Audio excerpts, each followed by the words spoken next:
better look like I got to talk loud because I forgot to turn my music down. Better yet, let me go and turn it down. I've been here really chilling, okay? Hold on just 1 second.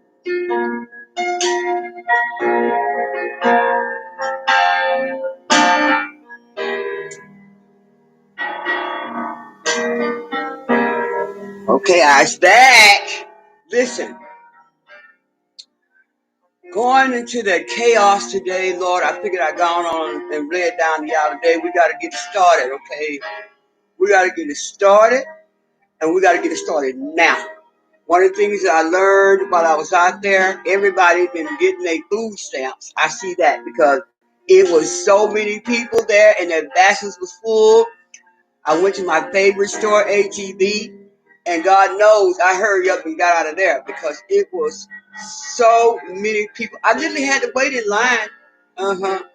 And I know if you don't go out there now and get what you need to get, I just really think that I know God is sovereign. But I believe that a lot of this, like everything, we need to be prepared. But a lot of this has to do with, ripping it up because the stores need to get blessed again, and stuff. So we got to get what we got to get anyway. So we don't want to, make no mistake and not get nothing. But anyway, let me get you why I got on here about this water. Okay, you see that?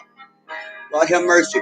Now, I'm a little late because if you don't drink this early enough, I don't know about you, but my bladder keeps me up all night long at my age. But listen to me. This water, you can go find this here. I don't know, you can go to anywhere and find these, Dollar Tree or whatever. But I got this at HEB, and they got different colors at HEB for like 95 cents. Okay. But you need to get one of these because I like it because it keeps you on this way to know that you don't have to think about water. Because, we keep real, nobody really want water. A whole lot of people like water. But I never liked water, but we need water, okay? Water is going to help purify us from the inside out. Water is going to help the skin get better. Water, most importantly, is going to help all that salt and that sugar come out. Water is going to help all that chicken fat come out. This water is needed today. So I challenge you to join me. I thought about a lesson that I listened to about how we make all these excuses about why we can't do this or why we can't do that. I'm going to tell you something I'm going to give you a little message about excuse-itis in a few minutes. But this water fast, I think, is so important. If you begin right now, just committing to every night and every day, set yourself on a regimen. I've been doing this for years, but I'm getting a little slack on it. So I began to think about it when I was on my way to the store. And coming back, I said, I'm going to go ahead and do this little short video so you all to know we need the water. So get you some water. They say you're supposed to drink half your weight. Some say, 8 glasses a day, keep the doctor's away, But what I want to say is this. I think it's important that whatever weight you are, I'm 200, so I have to probably drink 4 of these to get at least in half my weight. 4. This is a 28 ounce, okay? So you can find these, like I said, at HEB, and they are 95 cents. But I think what's most important is that we're making the commitment to drink the water. The water, you're going to see the difference. Why don't you just set yourself on the clock? Set yourself a regimen on the calendar. And you'll begin to see the inches start to come off. You'll see how your skin will begin to look different. You'll see how the weight, may start to drop too. Because, this water is pushing out all those sugars and salt and stuff like that. And so I challenge you, I'm not giving you no timeline because I'm going to keep it up anyway because my organs need it. Your organs need it. Our organs need this water to push out. Well, some say, well, I gain weight when I drink all that water. That's because you got too much salt in, you got too much sugar in. And if you drink the water, trust me, it's going to flush it out. It's going to start bringing you into a whole other realm. You're going to start seeing the inches come in your clothes.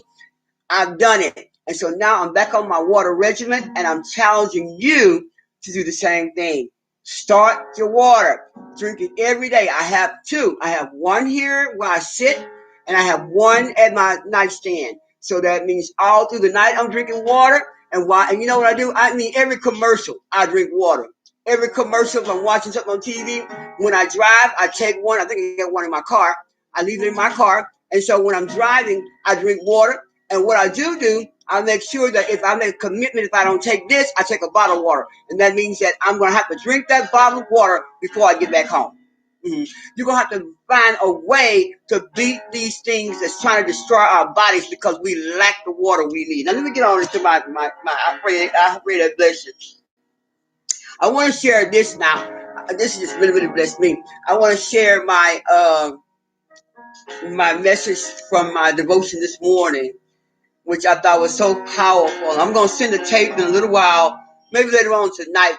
So for those who get this, look later on tonight. I'm going to be talking to you about the now and your next, okay, that we talked about in our prayer call this morning. You really need to hear that message. And for those who really want to be, baptized in the Holy Spirit, those who really, really need refreshing of their tongues, you want to listen to the whole tape so God can bless you and talk to you about it. I think my daughter's going to call me right now. Hello there, darling. Are you outside? Okay, because I'm making a recording right now. I'm live right now. But I'm going to open the door so you can come in. Okay. So anyway, I wait to ring the doorbell. But anyway, it says this. Come to me for rest and refreshment. The journey has been too much for you. And you are bone weary. Do not be ashamed of your exhaustion. Instead, see it as an opportunity for me to take charge of your life. Remember that I can fit everything into a pattern for good, including the things you wish were different. Start with where you are at this point in time and space, accepting that this is where I intend you to be. You will get through today one step, one moment at a time. There she goes. Yes, daughter. You ready? Okay. All right, y'all, hold tight. I got to let her in.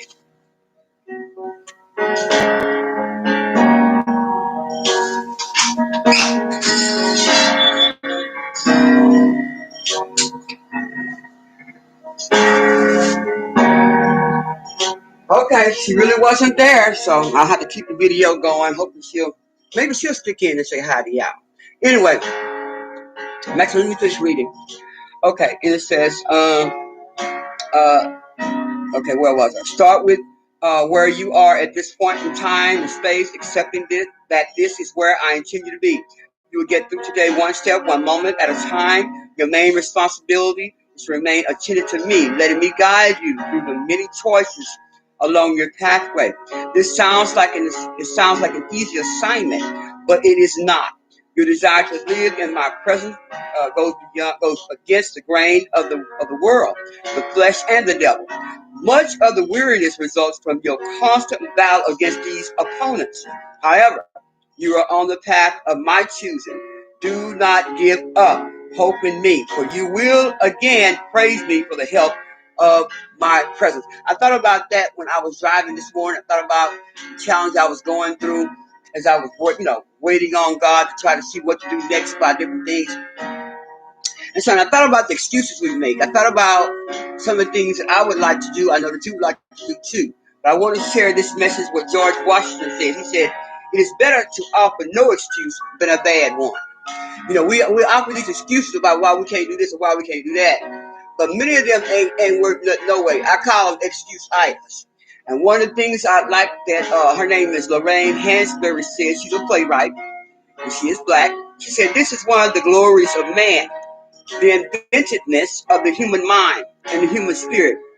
Wherever life does not seem to give an answer, we create one. We do. We create one. And we got to look at, why am I making excuses about this and this? Why am I grumbling and complaining about things that I know that I can do? I just don't want to do them. We have an excuse. We create an excuse for everything when we don't want to do something or we don't feel like it. I know I did. I was like, I drank tea. I drank coffee, so I got my water in. No. It's not water. It's not the same thing. Okay?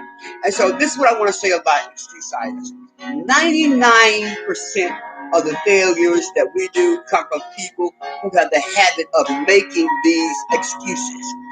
And too many believers have made an allegiance with what I call excuse items. So now I'm going to flip real quick before my beautiful daughter comes in. I guess she'll come in a minute. And I want you all to think about this particular trivia. And it goes like this. And so I know you're going to Google it. But I hope that you at least challenge somebody to think about it as well. What kind of music did Louis Armstrong help make popular in America? What kind of music did Louis Armstrong help make popular in America? Number two is the second trivia. In what state did Mary McLeod Bethune start a school for African American girls, which later became Bethune-Cookman University? In what state did Mary McLeod Bethune start a school for African American girls, and which later became Bethune-Cookman University? SELAH that, okay? That's all I have to say for here now. I gotta go because I think I said enough here, especially when I talk about this.